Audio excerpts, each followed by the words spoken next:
તો અરવલ્લી જિલ્લા એલસીબીએ ફિલ્મી ઢબે દારૂનો જથ્થો ઝડપી પાડ્યો। બોલેરો કારનો 25 કિલોમીટર સુધી પીછો કર્યો અને દારૂ ઝડપી પાડ્યો। મોડાસાના જીવણપુરથી ભિલોડાના રામપુરી સુધી એલસીબીએ પીછો કર્યો હતો, જેનો વિડીયો પણ સામે આવ્યો છે। ખેતરમાં બોલેરો ઉતારી ભાગતા બે શખ્સોમાંથી એક ઝડપાયો છે, એક હજુ ફરાર છે। કારમાંથી 2,60,000ની કિંમતની 912 બોટલ વિદેશી દારૂ જપ્ત કરવામાં આવ્યો। એલસીબીએ કુલ 10,70,000નો મુદ્દામાલ જપ્ત કર્યો છે। તો જામનગરના ખંભાળિયા બાયપાસ નજીક અચાનક જ કારમાં આગ લાગી। સીએનજી કારમાં આગ લાગતા નાસભાગ મચી ગઈ। ફાયર બ્રિગેડે દોડી જઈ વાહનો રોકાવી આગ પર કાબુ મેળવ્યો। સદભાગ્યે સમય સૂચકતા વાપરી કારમાં સવાર લોકો બહાર નીકળી જતા જાનહાનિ ટળી છે। તો આ સમગ્ર બનાવનો આ વિડીયો પણ સામે આવ્યા છે, જેમાં આ કાર એ ભડભડ બળી રહી છે દેખાઈ રહ્યું છે। કાર બળીને હાલ ખાક થઈ છે। ચાલતી કારમાં જ આગ લાગી હતી, જેના કારણે દોડધામ મચી હતી। થોડા સમય માટે અહીં ટ્રાફિક જામ સર્જાયો હતો, જો કે તાત્કાલિક આગ પર કાબુ મેળવી લેવામાં આવ્યો અને ટ્રાફિક પૂર્વવત કરાયો।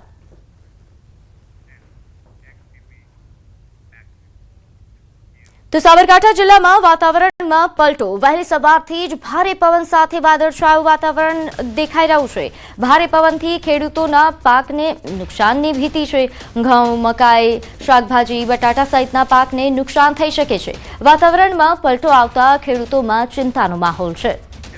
તો વધુ વિગત સાથે મારી સાથે સંવાદદાતા ઈશાન જોડાઈ ગયા છે। ઈશાન, સાબરકાંઠામાં હાલ જે વાતાવરણમાં પલટો આવ્યો છે, ખેડૂતોમાં કેવો માહોલ? ચોક્કસ કે સાબરકાંઠા જિલ્લામાં અચાનક જ વાતાવરણ પલટો જોવા મળ્યો હતો।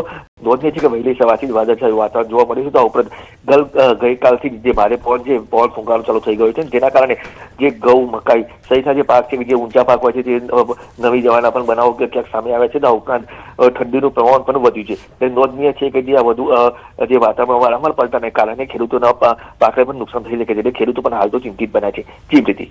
જી, આભાર માહિતી આપવા બદલ।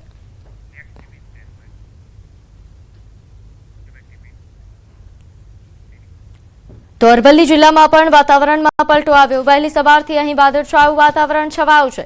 વાતાવરણમાં પલટાથી ખેડૂતો ચિંતિત છે, કારણ કે ઘઉં, બટાટા સહિતના પાકોમાં રોગ આવી શકે છે। જિલ્લામાં 80,000 હેક્ટરમાં ઘઉંનું વાવેતર થયું છે। બીજા ક્રમે બટાટાનું વાવેતર કરવામાં આવ્યું છે। ઠંડા પવન ફૂંકાતા ઠંડીનું જોર પણ વધ્યું છે।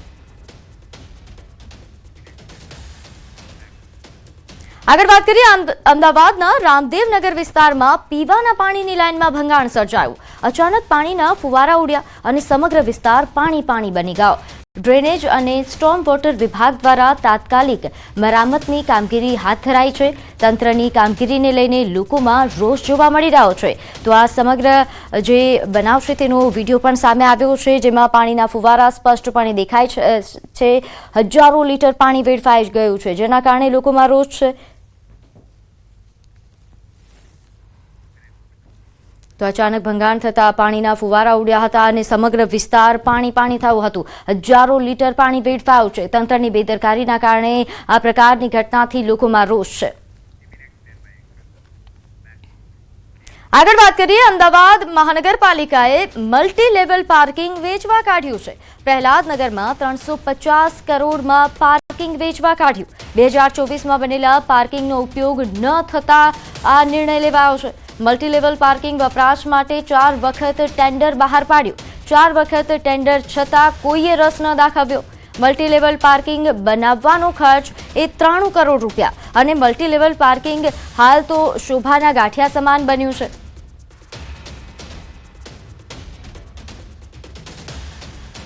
તો મલ્ટી લેવલ પાર્કિંગ મુદ્દે વિપક્ષ નેતાનું નિવેદન। સજાદ ખાને તંત્ર પર આકરા પ્રહાર કર્યા।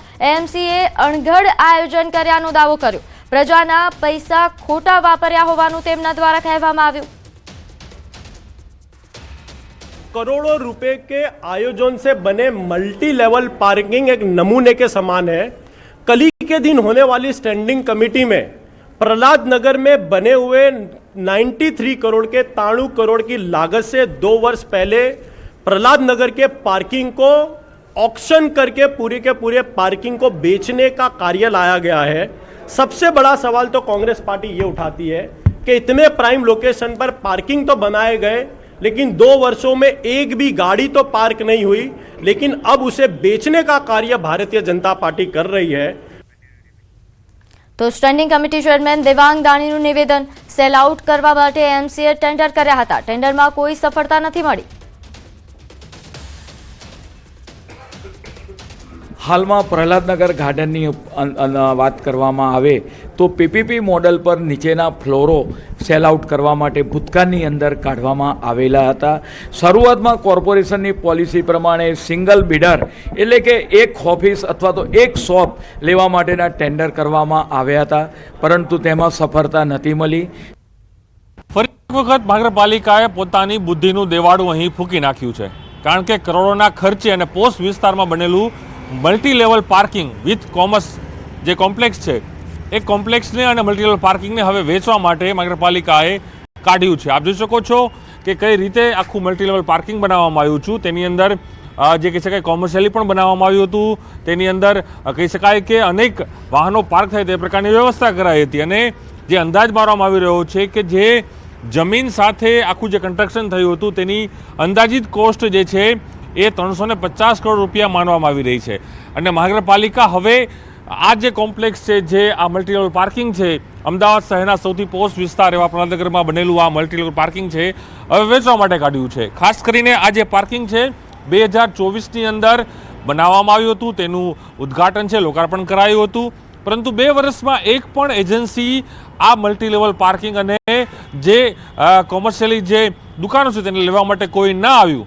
તેના જ કારણે આખરે હવે 2 વર્ષ બાદ મહાનગરપાલિકા આખું જે મલ્ટી પાર્કિંગ છે અને સાથે જે કોમર્શિયલી જે દુકાનો છે તેને વેચવા માટે કાઢી છે. અને એ પણ જે ભાવ મૂક્યો છે, જે અંદાજ મૂકવામાં આવ્યો છે 350 કરોડ રૂપિયાનો, એટલે ચોક્કસ કહી શકાય. મુખ્યમંત્રી ભૂપેન્દ્ર પટેલ સંબોધન કરી રહ્યા છે, સીધા ત્યાં જઈશું. એ જીવનશૈલીમાં રોજ ભાગદોડ વાળી જિંદગીમાં આપણે યોગ કરી શકીએ અને આપણું સ્વાસ્થ્ય સુધારી રાખીએ તો સારું જ છે.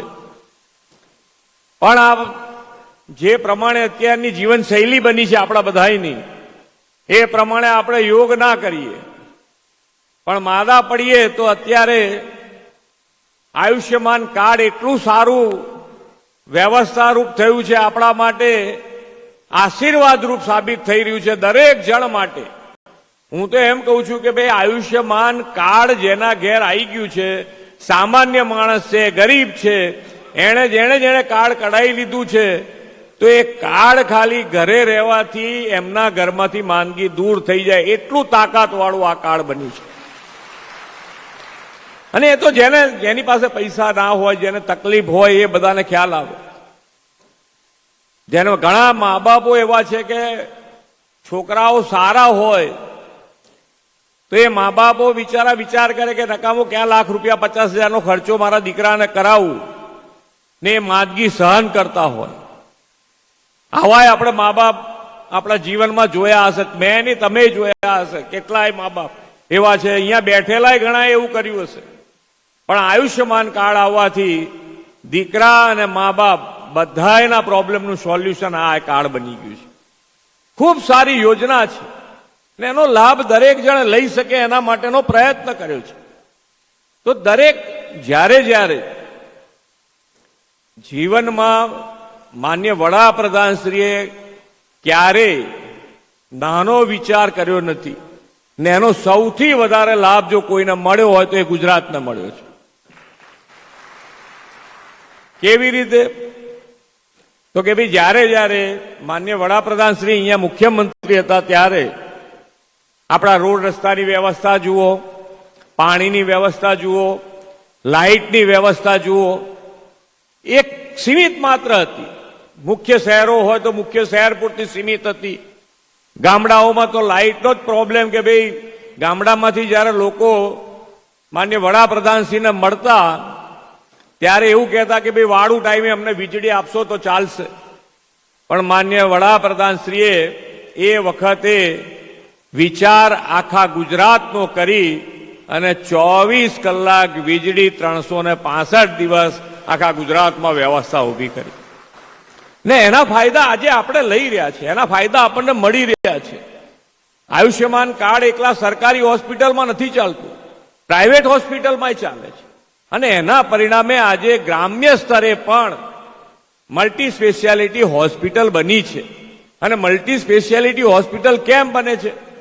તો કે ત્યાં આગળ ખરેખર સ્વાસ્થ્ય માટે લોકો પણ ત્યાં જાય છે, એને જોઈતી સુવિધા, લાઇટ, પાણીની, રોડ ઇન્ફ્રાસ્ટ્રક્ચર, ત્યાં પહોંચવાની વ્યવસ્થા, આ બધું જ થયું છે ત્યારે એ થઈ શકે છે.